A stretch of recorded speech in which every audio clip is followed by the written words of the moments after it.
How's it going, everybody, and welcome to Just No Ways Podcast. I'm your host, Ryan. And I'm your host, Daniel. And today we're doing a podcast. Woo! If you're new to the channel, please smash the subscribe button and hit the like button, and also comment what topics or conversations you would like us to have on the podcast. Without further ado, let's get into it. Today we are going to get into Doomsday and Secret Wars theories, but also predictions and everything we know so far, but also some upcoming movies. All right. Okay, so the first thing I want to talk about is that the Russos confirm that Tony Stark's death in Endgame is connected to the story of Doctor Doom. That is crazy news. I mean, that is big news. So this is what was said. So they were doing an interview with the Times, and they were asked, does Tony Stark's death, is it connected to the story of Doctor Doom? And Anthony Russo said, it's part of the story, and nobody is going to be able to play Doctor Doom the way RDJ is going to play him. Now, that's a really big statement saying that it is part of the story. But this is what it could be. It could be a complete misdirect. It could be a total just like mind trip that they're playing, mind game that they're playing. Yeah. Because when you think about it, when he says it's part of the story, right? We all know Tony Stark is going to be part of this story because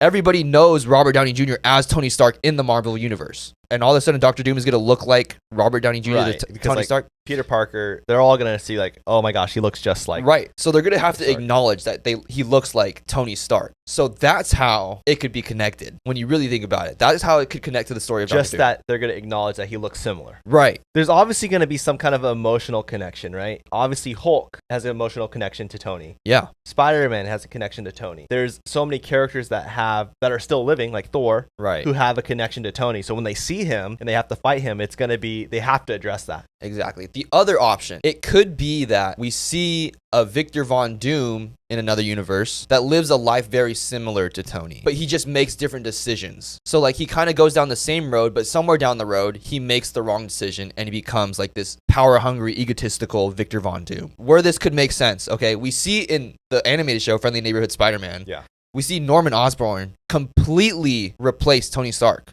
in Peter Parker's life, right? Yes. So it's a different person in the same role. As Tony Stark was. Right. And it's like a shot for shot. They did that shot for shot scene. Right. So it shows that in the multiverse, someone else could live the same life as another person. Uh-huh. So Norman Osborn kind of lived that same life as Tony Stark, but made different decisions and changed Peter's story. So this could be Victor Von Doom living a Tony Stark life, but made different decisions than Tony. Yeah, I mean, that totally makes sense because as we saw, Norman Osborn is like the Tony Stark in that universe. Right. Even though Tony Stark does exist, he doesn't play the same role that Norman Osborn does. Exactly. So it is interesting to see how, like, Tony Stark, there could be a Victor Von Doom that looks just like Tony Stark that plays the role as Tony Stark in his universe. Right. I mean, how do you think they should do it? That's like, it wouldn't be too crazy and it wouldn't be too out of line for Tony Stark's story. You know, I feel like the Russos are really good at taking a really complicated villain, a complicated character like Thanos, and give him a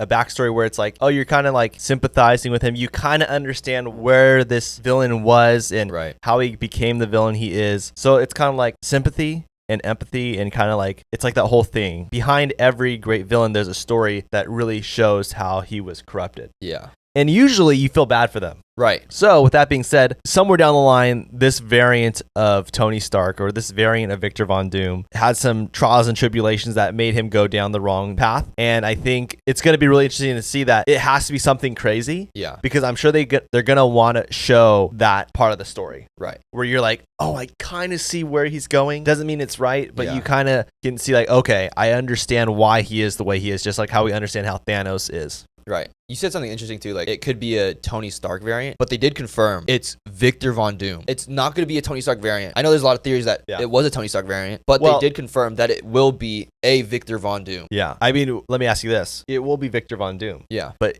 Tony Stark variant changing his name to Victor Von Doom. Possible. Very possible. Tony Stark variant that gets Victor Von Doom's mind sent to his body. Yeah. Victor Von Doom. Right. So in that case, it still could be Tony Stark. Right. But do you think with that, like what they just said, what Anthony Russo said, do you think it's a misdirect? Or do you think that there's a complicated way where Tony's sacrifice is connected to the reign of Doctor Doom? I was trying to put it together. It really is, it would be very complicated to try to figure out a way where Tony's snap somehow is connected to Victor Von Doom. I don't really know how they would do that. Yeah. Yeah, I really don't know how you can make it happen. Right. I believe it's a misdirect. It could be. Because, guys, like the Russo brothers, like they were able to keep so many secrets from us in Endgame and Infinity War. Yeah. So like they know the game. They know how like fans are. They know like that they can't say certain things, but they know they can say certain things. They know, Yeah. So like they get it. They get Out it. of all the directors in the MCU, they really get it. Yeah, how to really play the game of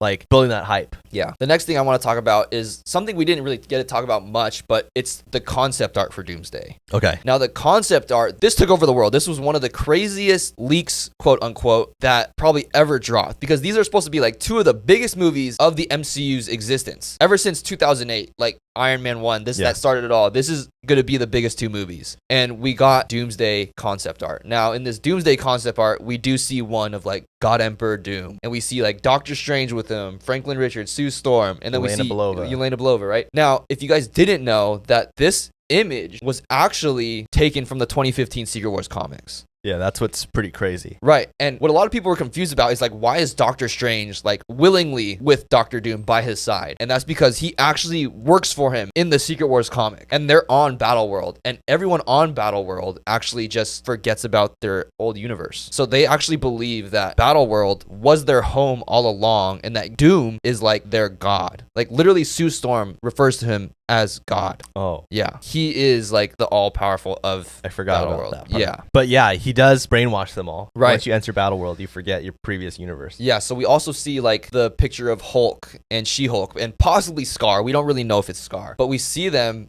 with a bunch of other Hulks, and it's like this huge like Hulk land. Yeah. But this was actually a place on Battleworld called Greenland, where it's just like a bunch of Hulks, because in this 2015 Secret Wars comic, there is an army of Hulks, just like there's an army of Thors. But we've already kind of got hinted at like an army of Thors, because in Loki, we see all the Lokis talking about their Thor, right? We see like the frog Thor and stuff. Right. So like there's definitely room to put the army of Thors because they're on Battleworld. So like we know this is something that possibly could happen. Right, because eventually all the variants are going to fight each other. That's like the whole thing, right? Like they're Right. all in one place. So what's crazy about this 2015 Secret Wars comic, some heroes do realize they have some recollection of their old universe, but some that don't, right? That's where they create like this conflict. Like some believe that Doom is bad, but some believe that Doom is their god. Right. So it's this like constant like conflict between the two groups. We also see Star-Lord with the Young Avengers. Now this one threw me for a loop. I have no idea. Like at first when I saw it, I'm like, how is this going to work? Because when you think about it, the Young Avengers, we haven't even seen them form yet. It would make sense that he's with the kids. Since the Galaxy aren't the most mature, right? He's not the most mature. That is true. He could kind of feel finally, oh, I could be the leader of these guys. Yeah, you know? we do see like Wong there too. So like there was some sort of recruiting, because Wong usually is like, notorious for the post-credit scene cameos. Right, and Wong was with Shang-Chi. Right? Right. And Shang-Chi is also in California. Yes. Right? He was in but Sacramento. He takes San him to Francisco. New York. That's true. He does take him to New York. But I'm just trying to figure out now, when are we going to first see the Young Avengers form? Because there needs to be some sort of formulation here. We saw Kamala and Kate, right, at the end of Marvels. So there is some sort of formulation there, but they have no knowing of like Wiccan, no knowing of Speed, no, like, you know what I mean? So like, could Daredevil Born Again have some? See, that's where it could get crazy. They're in New York. Miss Marvel and Kate Bishop are also in New York. Yeah, we also see Billy and Tommy like back together, right? So like we need to see that somewhere. Yeah. But what's crazy is we also see the concept art of Star-Lord with White Vision. Right. Now, it could possibly be that Star-Lord is the one that helps find Tommy through Vision, because Vision has the memories, right, of actual Vision. So could Star-Lord be the one to try to help find Tommy? Sure. I mean, sure, it's possible. It's possible. It's possible. But yeah, I don't know. Like the concept art, yes, it was said that it might not be real, but it could also be real. Right. Right.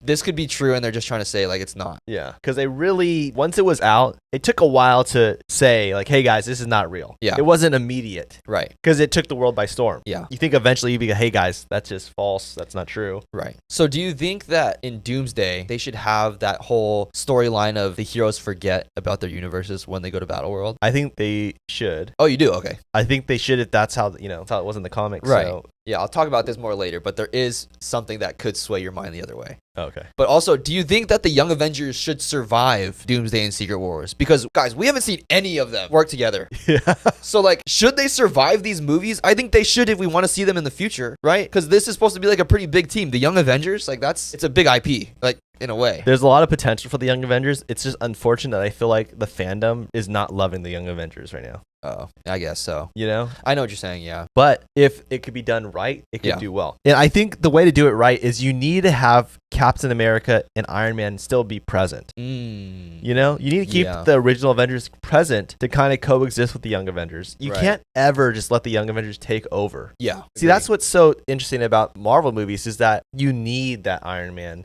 You need that Captain America, not because the actors or whatever, right? But I feel like the story needs them. Yeah. I feel. No, 100%. Because it is weird to have an Avengers with no Iron Man or Captain America. Yeah, and I feel like there was so much more story to tell. Yeah. So many alternate sideline stories that never got to be told. Yeah. Even though they have like Sam Wilson, Captain America, they still need an Iron Man. Right. Right. It's not the Avengers without an Iron Man. Right. I guess, sorry, I'm just trying to say like the OG Avengers. Yeah, no, right? I understand what you're saying. Yeah. Like, even in the animated series where there's like the Young Avengers, the original Avengers are still present. Right. So. Yes. Another thing is that, yes, we talked about the 2015 Secret Wars, and the Russo brothers did confirm that they took inspiration from 2015 Secret Wars, but they also took inspiration from the 1980s Secret Wars. Now, the 1980s Secret Wars, this actually confirms like a really big theory, and something that we've all been waiting for is that Tom Holland's finally going to get the symbiote suit. Yes. Because that was like the big part of the Secret Wars comics, is that Spider-Man finally gets to wear the symbiote suit, and we're going to see some crazy stuff. And just every time when we think he's going to get the symbiote suit, right, like in Venom,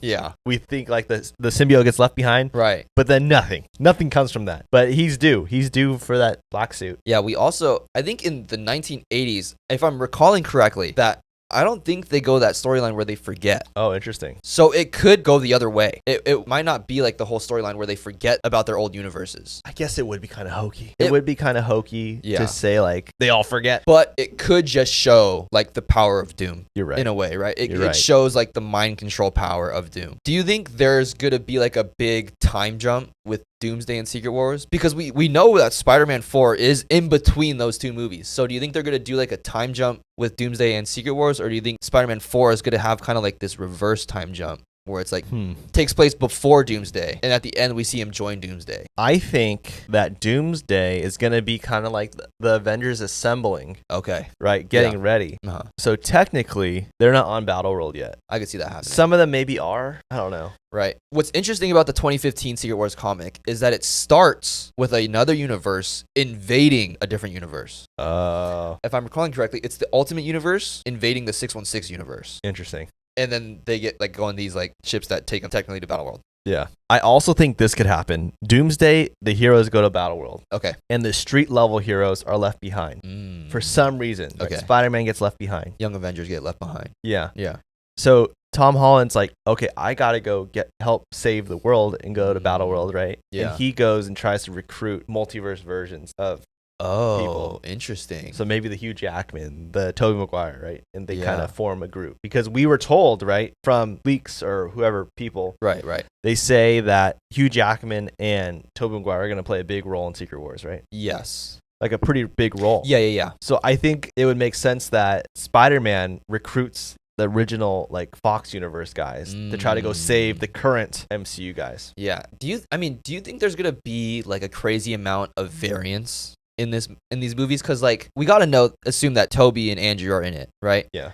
But can we also assume that Henry Cavill might be in it? People like multiple actor cameos playing different variants of heroes. I think so. If you're gonna do it right, you gotta just send it and go over the top, because this is it. This is the last hurrah of like having the multiverse, right? And if you don't do that, if you don't bring in people that in a bunch of variants, I feel like you can't really top Endgame. Yeah, you're right. This is obviously it. They need to go all out. I mean, they even said that this isn't an ending story per se. It's more so like a beginning story too. So we are going to get a glimpse of what is next. You know what I mean? Usually we get a very small hint of what could come out in the next movie, right? In like the post-credit scene. But here we're assuming that we're going to get like an actual ending where it's like, okay, this is now the future.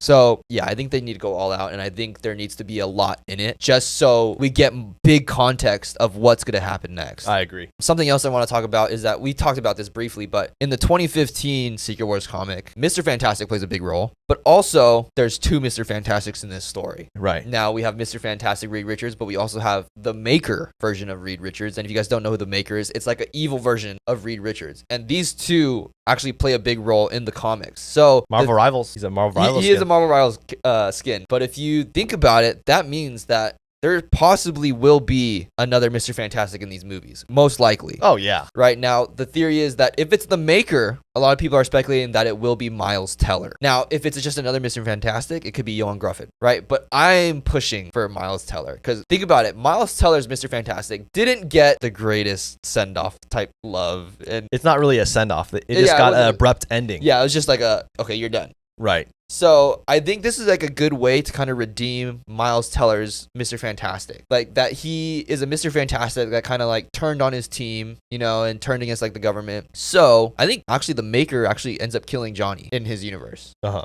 So, I mean, that would kind of be like a cool storyline for Miles Teller, I feel like. For that Fantastic Four. It'll be cool to see him as a villain. Yeah, also in these movies, do you think like a lot of the actors will be playing dual roles? Or do you think they're actually going to bring people in? Like, do you think for Captain America, like Chris Evans? Yeah. Right? Do you think he's going to be playing a double role? Yeah. You think so? Oh, 100%. Because I think Robert Downey Jr. is going to be playing a double role too. Yeah. Do you think he's going to be Hydra Cap, Captain America, or Human Torch? I think he's going to be Captain America, and it's going to be the whole Nomad thing. Oh, okay. And I think he'll be playing Human Torch too. Ooh. I mean, you did tell me that a while ago that you think that it's possible that there could be a Hydra Cap along with Robert Downey Jr.'s Victor Von Doom. That's true. Fighting with also an evil version of Tom Holland Spider-Man. Yeah. Yeah, maybe he's playing 3 characters. That would be wild, but it also make a lot of sense. Yeah. If the original Fantastic Four are returning, how are you going to just leave him out? He's such a pivotal role in the original Fantastic Four. Right. Another thing I want to talk about is one of the biggest questions about these movies now. And I feel like it needs to be talked about because, like, what is going to happen with Kang? You know what I mean? Yeah. So we see in Quantumania, we see the Council of Kangs, right? All these ultimate powerful versions of Kang the Conqueror. Now, what's going to happen to that? I really don't know. I don't know what they're going to do with that because, I mean, when you think about it, could Doctor Doom just wipe them all out? Yeah. Right? I mean, 100%. we saw Ant-Man wipe out a King the Conqueror. Ant-Man. So I feel like any of the Avengers could wipe out a King the Conqueror. Also, could this be part of the storyline where Doom actually kills all the Kangs and technically takes all their power to make Battleworld? Because in the comics, he takes the powers from the Beyonders to create Battleworld. Right.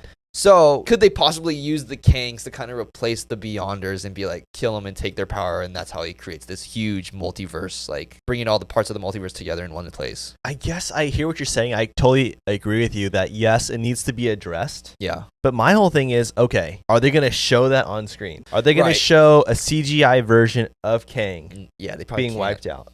Right? Yeah. And they're probably not going to have Jonathan Majors come back. Right. Because I think Marvel really cut their ties. Yeah. Jonathan Majors is back in the public eye though. He just released the movie. He's doing press for it. Yeah. I mean, hey, I think that like Doom is going to have to show how he's like super powerful, right? Right. From the get-go, from the start, they're going to have to show that this villain is so strong, right? Yeah. That they can't do the whole Kang thing again. Where he ends up being weaker than, and everyone's like, Ant-Man took him out. Yeah. They have to go the opposite. They're going to have to show Doom taking out powerful people and really show his power. Now, if that's making it almost seem like he kills, I'm just throwing people's name out. Say he goes and he kills that Iron Man variant, right? Okay. He goes to another universe and you see Tony Stark, Robert Downey Jr. as Iron Man, still alive, and Doom just kills him. Right. Right. He goes to someone else, Thanos, right? He kills him. And then you just assume that he goes to like the place where Kang is and he wipes them all out. And he could just say, after they show him doing that to certain people on screen, they could be like, he's like, I just killed all the Kangs too. Right. Then they don't have to show it. Yeah. Now, do you think that this Robert Downey Jr. Doctor Doom is going to show up in Fantastic Four? And do you think that we're going to see that whole like wiping people out and to show how powerful he is? I think there needs to be some kind of setup. Yeah, for sure. Because I don't think they should go into Doomsday and just be like, this is the movie where we're finally going to see Doctor Doom. He's such a pivotal character in the Fantastic Four universe. I think he needs to make an appearance in the Fantastic Four. And I wouldn't be surprised if Fantastic Four has implications that really set up Doctor Doom coming. Right. You know what I mean? Yeah. I think Doctor Doom's going to actually play a bigger role than we think. Right. In Fantastic Four. Yeah, I think in Fantastic Four, to kind of go off of that whole showing his power type of thing, I think they might have him wipe out Galactus. It's crazy, but to show how powerful he really is, I think that's a route they could go. Now, in the comic in 2015, Galactus is still somewhat technically alive. Franklin Richards is able to mind control him. Yeah. and like fight the thing. Right. And that's another thing. Franklin Richards also doesn't have any recollection, right? So he's out there fighting the thing. Like that's like his dad's best friend. Right. And we know Franklin Richards is going to be in Fantastic Four First Steps. Yes. So he'll be in Doomsday and Secret Wars. Yeah, and this is why I feel like we need to give the Russos a lot of respect here, because there's so much in the Marvel universe right now that they have to take account for. Yeah. I'm still trying to figure out too, like, how is Loki going to play a big role? Well, I heard that it might be like a race to get to him. Like Doom's going to be trying to get to Loki, and the Avengers are also going to be trying to race to get to Loki. It's like, who's going to get to him first? And you think Doom's going to get there first and he's going to kill Loki? I don't know. See, that's why it's like, If he kills him, though, what? All the incursions happen, right? Because Loki right now technically is that's what Doom wants. Right. So Once again, like Thanos killed Loki. yeah. Doom's going to go and kill Loki. But it's possible, because that's what would give Doom the ability and like the excuse to kind of create Battle World, right? He takes all these parts of the multiverse and puts them onto one spot. Right. Okay, but also moving on from that, but also kind of staying in the same realm, we're going into movie news now. Now, recently, Elizabeth Olsen confirmed that she is not coming back for Secret Wars or Doomsday. I saw that, but Now, could we really believe that? No. Like, we couldn't believe Andrew Garfield, right? I mean, like you got Paul Rudd saying like, I don't know, I haven't been called yet. Yeah. And they're like, are you going to be going to London? No, I don't know. Who isn't going to London these days? Like, it's just a bunch of baloney. Yeah, so this is what the interview was like with Elizabeth Olsen. So Hollywood Reporter asked her, I believe you're working on like a project called Panic Carefully in London. Do you know if Joe and Anthony Russo are going to extend your stay in London? And she immediately just goes, no, I'm back in the States and I'm working on a different project. So I think Elizabeth Olsen is very good at keeping things very nonchalant, right? She's going to be very good at like just keeping it mellow. She's just going to skid over it like it was nothing. So it's very easy for her to just say like, no, I'm working on something else. Yeah. And it could totally be a lie. I mean, you asked me the reason why she could even say that is because she's probably going to London right now to go shoot Avengers Doomsday and her new movie too. Yeah. They're probably shooting both movies. Do you think that it would like really hurt the story of Doomsday and Secret Wars if she wasn't in it? I think so. You do?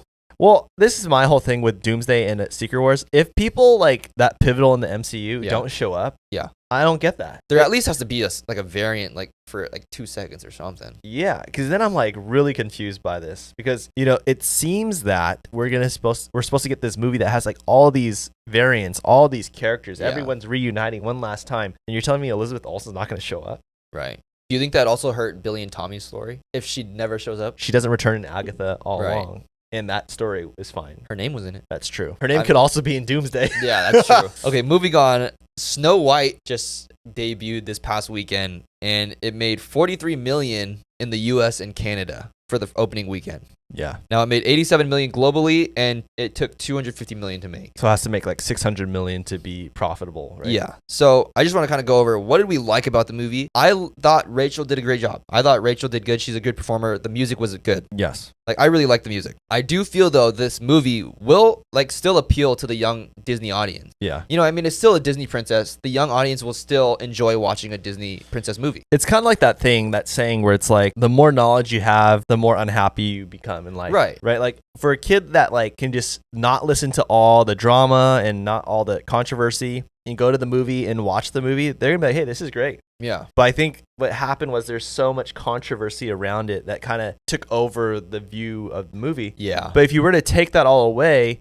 and give it a fair shake, it is different. Right. And, Rachel Zegler's singing is really good. Yeah. I mean, I could argue that one of the best singers in like a Disney property. Right. Like live action, right? Yeah. So that's why it's really sad. I've never met Rachel Zegler. And I honestly, it's so sad how like Hollywood works in terms of like, the hate that people can receive just from like a 5-second clip of TikTok. Yeah. So that's why like, everyone deserves a fair shake. And I really didn't take the time to go investigate all the controversies around the movie. But if you're asking us just from like movie standpoint, take away all the, if you look away from all the controversy and all the drama and you just look at the movie for what it is, Rachel Zegler did a really good job. Yeah. Just going off of like the earnings for this movie, Forbes wanted to kind of put a perspective on the earnings of opening weekend. So Forbes actually took the stats of live action adaptation of Lion King. Okay. Now, which did really well, right? Very well. Yeah. 191 million opening weekend. Right. Right. Compared to this one being 87 globally. Then they also said Beauty and the Beast was actually 174 million. So there is like a big discrepancy, but I think just like people just need to give this movie a chance. I mean, it's still a Disney princess. Like the young audience is still gonna love it. The music's great. I mean, I really like the music. Yes. And I'm an adult. Like I'll still like listen to this music. And yeah, a lot of people were like questioning like should Disney keep doing live action remakes? And I think they should for sure. Yeah. Look at the Lilo and Stitch that's coming out. Yeah. It looks great. Right. Right. So I definitely think that Disney should never stop doing live action remakes because growing up, like that's all we really wanted to see. Yeah. Right. I mean, can you imagine? I mean, I don't know how they do this, but can you imagine down the road they do like a live action Toy Story? You know what I mean? Like, yeah. That's something we would all want to see. Right. And no, I do. Even if the movie was bad, yeah, it would not ruin the old Toy Stories for me. You're right. I totally agree with you. And I would feel like that movie should do well. Right. There's never been a live action Pixar adaptation, right? I don't think yet. But Lilo and Stitch is like kind of like that direction. In that direction, yeah. Because like Lilo and Stitch is like not known for like their music performances per se. I take that back. Moana is more in line with like a Pixar, even though it's not Pixar. That's kind of like a modern, you know what I mean? Animated movie that kind of has that Pixar look. Right. And is being made into a live action. Right. Another thing I want to talk about is the studio. Apple TV. The studio. Seth Rogen's new show, guys. This show, we're going to say it right now. This is going to be one of the best shows of all time. Yeah. Now, we got to see this. Thank you to Apple TV for inviting us at South by Southwest. And we got to see the first 2 episodes. Yeah. Best 2 first episodes that I've seen in a very long time. Guys, this show made me laugh out loud so much. It is insane. And I never really do that. Like, I mean, I laugh in movies. Yeah, but I was dying. Yeah, you were dying. And it was like, what's insane about this show, Seth Rogen is such a genius for making it. But he also mentioned that a lot of the shots in this show is a oneer. So for people who don't know what a oneer is, it's basically where the camera is rolling an entire scene in no cuts, right? Even though people are moving and like different people are talking and the camera goes to a different room, there's no cuts. So like actors have to treat it like a Broadway play because it's like constant moving, memorizing your blocking, and you have to really know the scene super well because if you don't, you have to restart. Right. And what's so crazy about this is what he said on stage is when they're done filming an episode, on that day, the episode is basically done. Right. Because they're shooting it in such big scenes. It's all oneers. Yeah.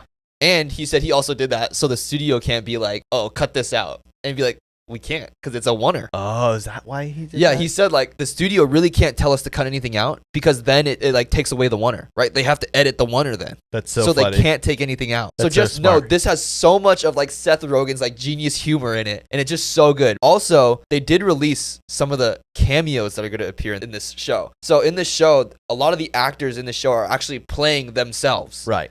Right? So Hollywood Reporter actually listed like 40-something celebrities. Oh, wow. Yeah. But I'm just going to read a few that like kind of stood out to me, okay? The first one, Charlie D'Amelio is going to be in this. No way.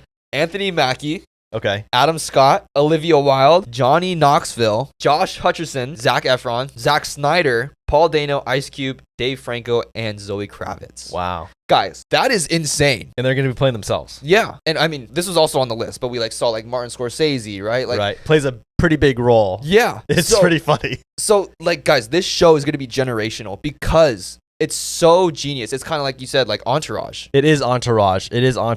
But it's funnier than Entourage. Yeah, guys, this show is hilarious. Hilarious. Like, I think it's going to win a lot of awards. Yeah. But moving on to another show, The Last of Us. Yes. Now, The Last of Us released the name of the first episode. It gets kind of crazy. The episode is called Future Days. Okay. Now, we're in this episode. Yeah. It's when Joel gives Ellie the guitar and sings the song Future Days. Okay. Now, the song Future Days is like Joel's song. And it kind of like, I think he might die. In episode 1? Pretty quick. In episode 1. This is the huge, that's why it's this huge question. Okay. Right? Is Joel going to die in the first episode? Because we see so much of what happens in the game leading up to his death. In the first episode? Yeah. So like when she gets the guitar, it's kind of like a flashback. Okay. Then a lot of people were speculating, like, since there's so much being showed, almost it looks like after his death, it could be like, oh, does he possibly just get taken out in episode 1? Yeah. This is what I might think happened. The show is constantly going to be jumping back and forth between time. So they're going to jump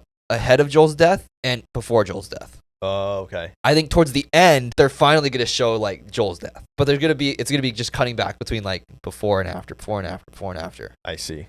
Because when you really think about it, if he dies in like the first 2 episodes, that is, I feel like, too soon. But it's possible. It's possible because he dies so soon in the game. And I think Pedro Pascal is too busy. He is busy, but gosh, this was like, if they're planning to have a season 3, I think they got to keep him in a little longer. Yeah. Right? Even though Last of Us 2 is a long game, yeah, I think taking Pedro Pascal out of the equation too early could kind of hurt the show. I hear what you're saying. That I never thought about that, how they could possibly doing back and forth, back and forth, back and forth, built the whole season, and then at the end, you finally see it. Do I think that's great? Not really. Like, it could work. You're just saying if you want to keep him around, that's how you would do it. Yeah.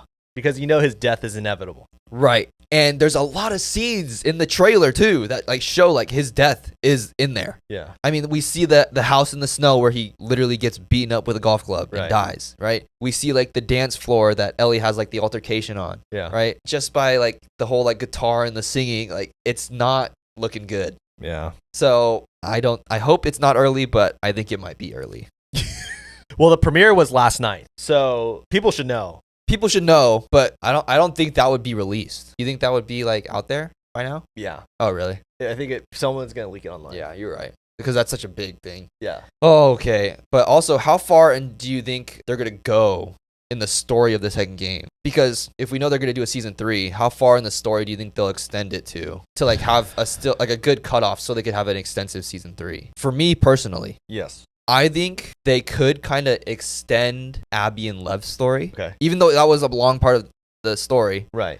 I think that's where they would start in season 3. Yeah. So I think they're going to show like the Abby and Lev story in season 3, along with Ellie going after Abby in the future. So like they're going to go to that whole storyline. But I think season 2 is probably going to cut off where I think possibly Ellie is talking with Tommy and she's like kind of like giving up.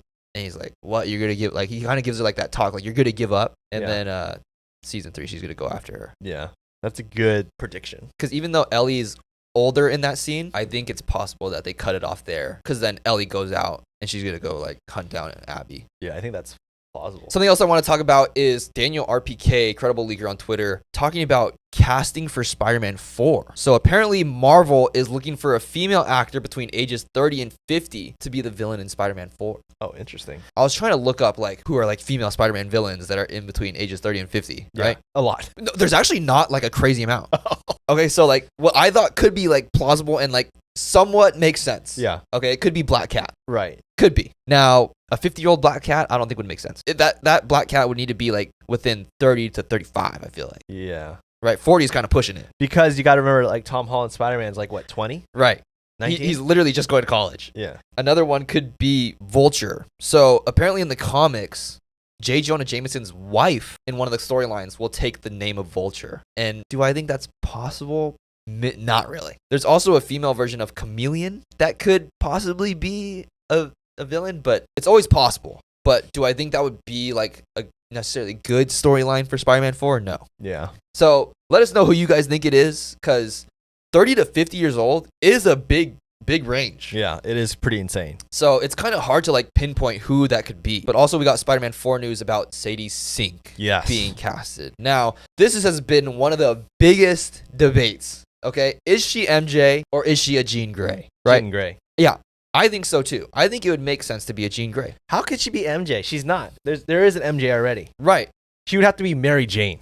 Right. Which could still make sense because Zendaya is Michelle Jones. Right. So she could be a Mary Jane. She has the Mary Jane look, right? Now, do I think that's not good that she's a Mary Jane? Yeah. I don't think it's good that she'd be a Mary Jane. Just be Jean Grey. Yeah. So when you think about it, going back to how this movie is going to be in between Doomsday and Secret Wars, right? Jean Grey, Sadie Sink is pretty young, right? Yeah. So she's like, she could pass for like a high school Jean Grey, for sure. Well, yeah, look at her in Stranger Things. Stranger Things, right. Yeah. So she could be like you said, possibly one of those ground level superheroes that is looking for more help. And she comes across Spider-Man. Obviously, she doesn't know he's Peter Parker, but she's looking for help and she stumbles upon Spider-Man. Right. That's possibly how she's in Spider-Man 4, because I think it would be so wrong to make her an MJ. Yeah. So wrong.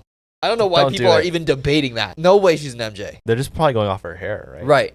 And you got to think about this. Sadie Sink is a very high-level actor, right? Very talented. Now, when you look at like the future of Marvel, when you hire someone like Sadie Sink, you're looking for longevity, right? So her career in Marvel will be longer than we think. We know she's probably going to be more than just in Doomsday and Secret Wars 2, or at least Secret Wars. Yeah. Also, the Russos will be overlooking some X-Men projects in the future. Right. That's the rumor on the That's the rumor. Yeah. Now, I think they would only get Sadie Sink to be a Jean Grey if she was used later on too. Yeah, and I think it kind of reminds me of Tom Holland when he was, brought on for Civil War. He was fairly young, and now he's going to play a very big role in the Marvel movies. So I think, Sadie Sink's a great actress, and I think you would probably want to use her for a role that is really impactful and meaningful. Yeah. Definitely not just like some side character that's just a friend of Spider-Man. She's going to be playing a big role. Another piece of news is we just finished Invincible. Yes. Probably one of the greatest final episodes of all time. I think it literally is rated like one of the highest episodes of all time. Yeah, but I'm pretty sure like IGN gave like a 5 out of 10 or something. What? Yeah. I think IGN like really gave it a bad rating for like a final episode. What are they doing? Yeah, but IGN, I don't know if you could really trust them about ratings. Yeah, that's weird. But Robert Kirkman, the creator of Invincible, he said that he'd be very surprised if Invincible live action doesn't happen one day. If it doesn't. So meaning it probably will. It probably will. And there's probably already talks about it. Because you don't go around saying that and not mean it. You know what I mean? Yeah.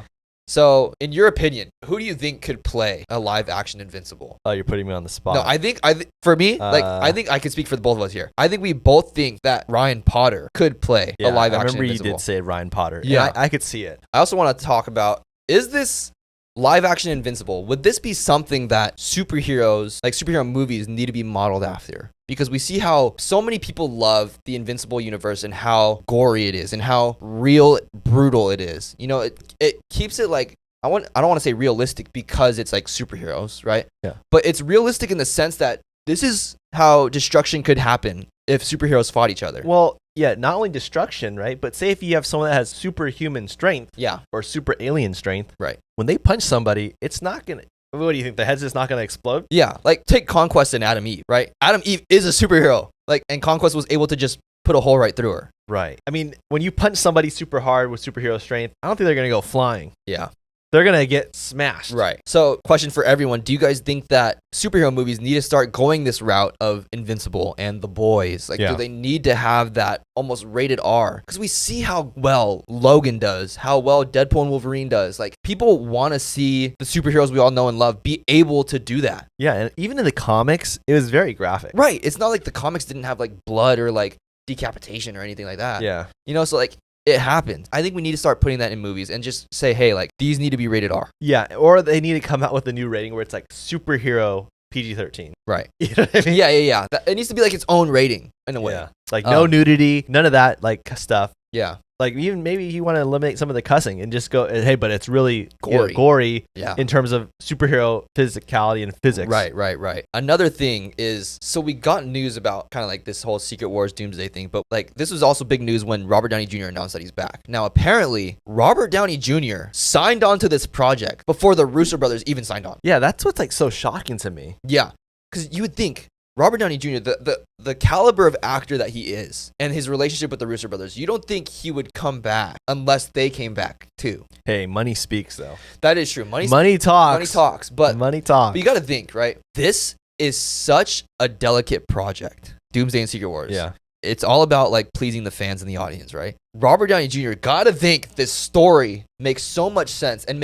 is so insane. I think he signed on before the Russo brothers because Tony Stark's coming back no matter what. I think the plan all along, Scarlett Johansson, Chris Evans, and Robert Downey Jr. knew all along that, hey, look, kill us off, right? Right. But when you guys return, Yeah. they knew Secret Wars is going to happen. Right. It wasn't Doomsday, it was Kang. Yeah. But they knew that, hey, look, in the next 10 years or so, there's going to be a Secret Wars movie. Right. And we want you guys to come back. Yeah. And it's probably been like already agreed upon. Yeah, I'll sign on for that.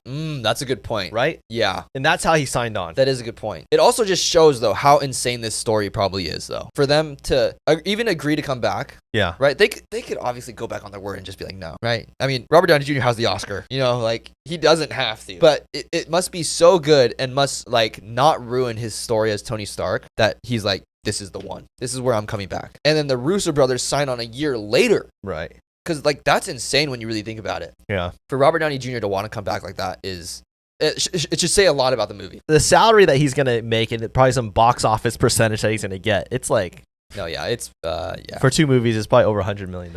Yeah, for sure. But moving on to now, would you rather's? All right, Movie edition. movie edition. Okay, would you rather one? Would you rather be able to time travel, like in Back to the Future? You have to use the DeLorean. Okay. And you can change the future, the past, but also risk changing the wrong thing. And messing up the present. And messing up the present. Or would you rather have the superpowers of Cyclops? You gotta think here. You gotta think. Does the power of Cyclops do much for you? No. But going back to the future does. But it also could ruin you. Right. I would go to the future. Okay. And not the past. Okay. Because the past will for sure change the present. Yeah. If I go to the future, I'm not messing up the present, really. Yeah, but if you go to the future, you can technically still mess up the future. Yeah, I can mess up the future. Right. But I'm not messing up the present. I guess in a way. But there's still a chance. There's still a chance. You could. I don't understand how, though. Say you go to the future. Okay. Right? You get whatever information you want. You come back to the present. Right. You then could use that information wrongly and mess up the present. Oh, I see what you're saying. Yeah. I could definitely change the future. And then you would have to go to the past and try to fix that, but you could also screw something else up. Right. So it's very dangerous on what you could do. I would do the Back to the Future, though, option. Really? Yeah. I'm taking Cyclops. Even though it does nothing for me, still cool. So you're okay with always having to wear glasses? Yeah. Can't ever open your eyes? Well, I can open my eyes. His eyes are open. No, you don't open your eyes without your glasses on. Yeah, sure. Buddy. Yeah. If I have to wear glasses, whatever. I guess you already do wear glasses every day. I know, yeah. Of course you would pick Cyclops. What would you guys do, though? I feel like that's a pretty good question. Would you rather be a character in a Pixar film or a Studio Ghibli film? Both have Oscar-worthy chances. Yeah. I think, for me personally, I would go Pixar. Yeah. I think Pixar is too. just so like dear to my heart. I think. Also, you got to remember this. The average 7-year-old is not watching Studio Ghibli. That's true. That's true. That is very true. They probably don't even know it exists. No, they're watching Pixar. Yeah. And all the 20-year-olds are watching Studio Ghibli. Right. But I think there are a lot of people that would pick Studio Ghibli. Oh, yeah, for sure. But if you're asking me, I'm going to go Pixar. Okay. Would you rather live the life of Batman, go through everything Batman has gone through in his life? Okay. Or would you rather go through the life of Spider-Man? Ooh. These are the two characters that get compared to a lot by having who has the worst life. Yeah, they both have pretty crummy lives. Yeah. Spider-Man lost his parents and his uncle. Yeah. And his auntie. Eventually, yeah. Eventually. But Batman still has Alfred. But Batman's parents got killed right in front of him. That's true. And Batman got money. Spider-Man's got no money. That's true. That is true. So I guess Spider-Man's suffering, man. Yeah. Spider-Man is suffering. I think you gotta go Batman. Even though I would always take Spider-Man's powers over what Batman has. We see Tobey Maguire, man. His door don't even work. Yeah, I think you gotta go Batman. I think that's a big debate though. Who do you guys think has the worst life, Spider-Man or Batman? I think it's Spider-Man. Yeah, Spider-Man. Because Batman at least could he's got generational wealth. Yeah. You know, Spider-Man is like this college kid who has nothing. You know, he lost his parents. He lost his every single guardian. Yeah, his door doesn't work. His door doesn't work. Yeah, I think we gotta go Batman on that one. He works for Joe Jonah Jameson. J. Jonah Jameson. J. Jonah Jameson. Okay, would you rather try to survive a week on Jurassic Island with no food or try surviving one Saw challenge? Jurassic Island or one Saw challenge. But you don't know what the challenge is. It could be any one of them for the movie. In majority of the movies, I'm going to die either way. You don't know that. I don't think I would make it out of Saw challenges. Just one? I would go Jurassic Island. Really? 100%. With no food? Yeah. But see, here's my argument, okay? Jurassic Island, dude, you cannot control any of those dinosaurs. Okay. Right? All you could do is hope and pray and hide. Yeah. Okay? And my faith is strong. Right. And that's fine. That's great. But in a Saw challenge, right? You at least give yourself a chance because you're kind of controlling it in a way.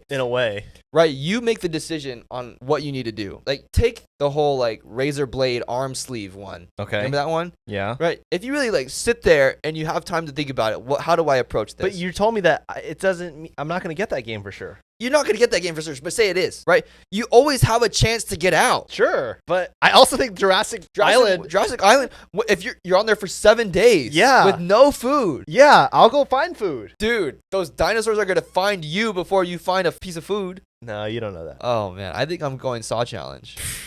That's crazy. Tell us what you guys want to do. That's crazy. Tell us what you guys think. Who's crazy here? Okay, the last challenge is crazy. The last one. Would you rather be a part of the X-Men or the Fantastic Four? Now you get to pick which Fantastic Four member and which X-Men you are. But you have to like live their life. Like you have to go through what they go through. Ooh. Okay, so what's tough is I definitely don't want to be the Thing. Okay.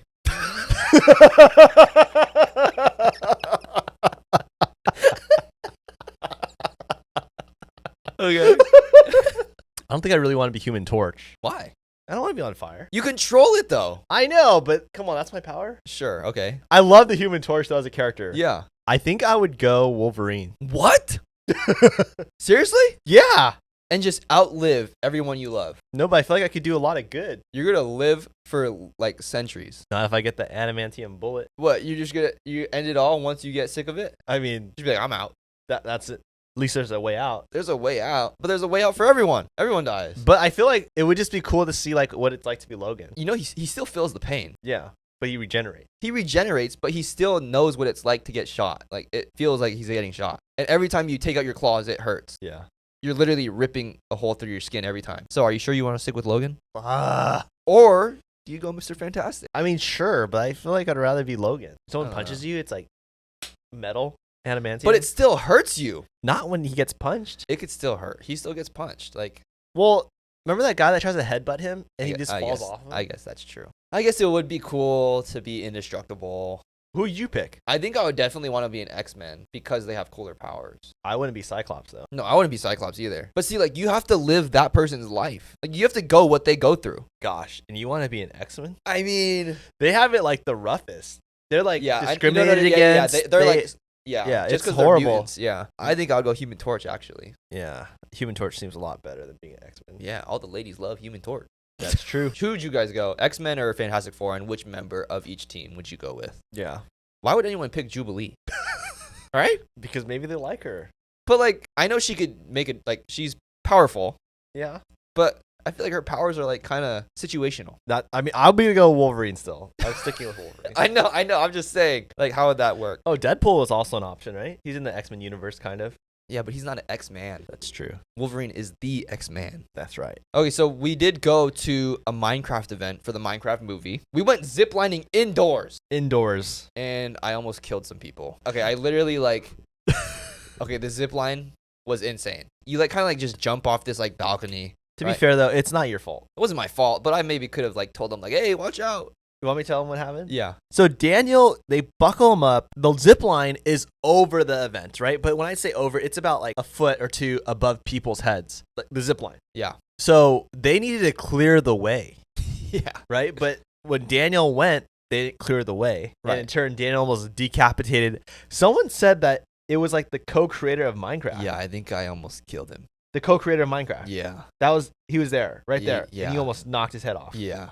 Dude, that's crazy. Like, I almost, like, kicked him in the head. My feet? Okay, because you kind of, like, jumping off, so you kind of, like, bounce a little bit. Yeah. So you kind of, like, go lower than what you really are supposed to be going. Yeah.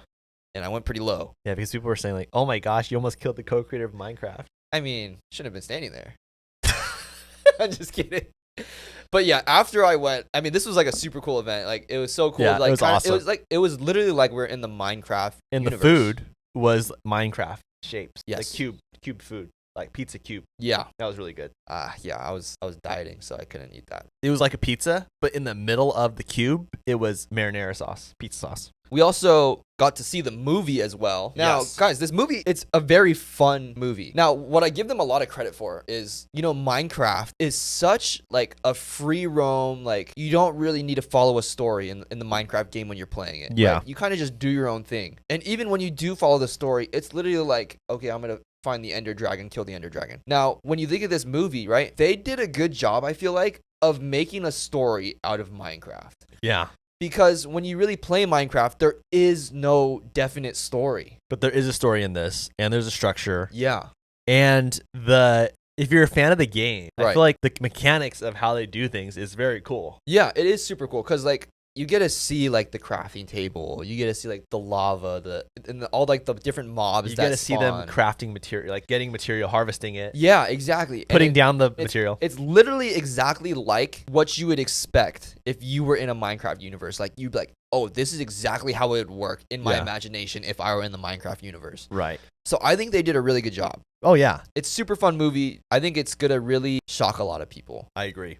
Because the humor is there, like the cast is great, the story is there. It's kind of like a heartwarming movie. Yeah, I would say so. But the most important thing is Jack Black is singing. Yeah. A lot of funny songs. Right. And it is so funny. I mean, outside the music, the music is really good, but it's funny too. But the story is really funny. Yeah. There's a lot of funny moments where the theater's laughing a lot. Right.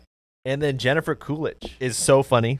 She's super funny. Yes. There's some sideline stories with her in the movie, and it was really well done. If The Last of Us is the best video game adaptation, it's like pretty good. It's pretty good because you got to remember, right? You just got to keep this in mind that Minecraft does not have a super like straightforward story. So they made a story out of pretty much nothing, you know? Yeah. I think if you're a fan of the video game though, and you kind of just like, for me, focusing on like the things that I was really impressed by it, like the Easter eggs, and it kind of keeps you invested. Like, right. Like, oh my gosh, what are they going to show next? What are they going to show next? And they do that. They do that really well. So like, even though the story isn't like crazy, like everything everywhere all at once, where it's like, oh my gosh, the story, it's just like the fact that they knew what the fans wanted and they delivered.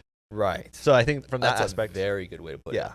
So something that's like crazy that happened to me recently is I actually got asked to be a best man. What? At a wedding. I didn't know that. Yeah.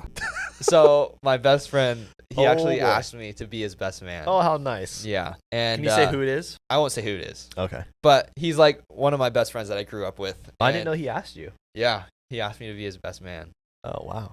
But yeah, I honestly am very nervous. Yeah, as you should be. Yeah. Are you going to have to give a speech? That's what I don't know. I feel like I should. Recently, I was a groomsman for like one of my closest friends, and he had a rule where they did no speeches. Right. So the best man didn't have to give a speech. Yeah. So maybe we go that route, and I don't have to give a speech. But you know, I'm. It's like it's so like nerve wracking, but it's like a really big honor too. Oh, it's a tremendous honor. Yeah. It's a tremendous honor. I mean, that's like your guy. Like he's like saying like you're my best. Yeah. And it was just like so like casual too. He's like, "You be my best man?" Like, what? It was just like it just came out of nowhere. So I'm assuming your whole little group of friends, they're all gonna be groomsmen. Well, what I heard, okay, is it possibly just maybe a bridesmaid and a best man? I mean, a maid of honor and a best man. So no groomsmen. No groomsmen or no bridesmaids. Wow, so you're really on your own. So I'm gonna be standing up there on my own with him. So when they have a bachelor party, then is it just you and him? It must just. Yeah, I asked them that too. It's gonna be probably like a big group thing, even though they're not like groomsmen and bridesmaids. Oh, they're gonna have girls there too? Yeah, they want to do it like together. Oh. So it's no like bachelor party and bachelorette party. I see. It's like a bachelorette party. Even if we did have a bachelor party, it would probably just end up with you guys going and get pizza and play video games. Yeah. Honestly. But yeah, that's something that happened to me recently. And play Marvel Rivals. Yeah. No, that's big news. That is big news. I'm still kind of in shock from it because it's like my best friend that I grew up with, and now he's asked me to be his best man. Yeah. Pretty wild. So it's exciting, but it's. Do you know when the wedding's gonna be? No, I actually don't. Don't know, but I think it's gonna be this year. Okay. Yeah. So if you guys don't follow us on TikTok or Instagram, make sure you guys do that. We have a lot of like reactionary content. Like if you like Leia and I doing reaction videos where we talk, like we watch movies together, Daniel and I also are doing that. And it's more like of things that are coming out like now. Leia's like, I'm rewatching a lot of movies with Leia because Leia hasn't seen any of them. But for Daniel, he's seen a lot. So we're watching only new stuff. So if you want to see those clips and on YouTube, it's going to be here too. But also comment what movies you guys or shows you guys want us to react to and let us know. And with that being said, thank you guys so much for listening and watching this week's podcast. If you're new to the channel, please smash the subscribe button. Smash it with your left thumb. Don't use your right thumb. Only use your left. It gets, you got to kind of, when you're holding your phone, you got to kind of reach get over. a little more stretching in. Right. The right thumb is just the easy way. And we don't like people that do things the easy way. You got to just get the extra stretch. Yeah, if you're really crazy, do it with your nose. Oh, dang, that's next level. And make sure you hit the like button on this video. Thank you guys so much for watching. We love you guys so much. And we'll see you guys next week on Apple Podcasts, Spotify, and YouTube. We'll see you on the TikTok. God bless you guys. Love you. Sorry, what am I supposed to say? God bless you guys. See ya. God bless you guys. See ya. Love ya.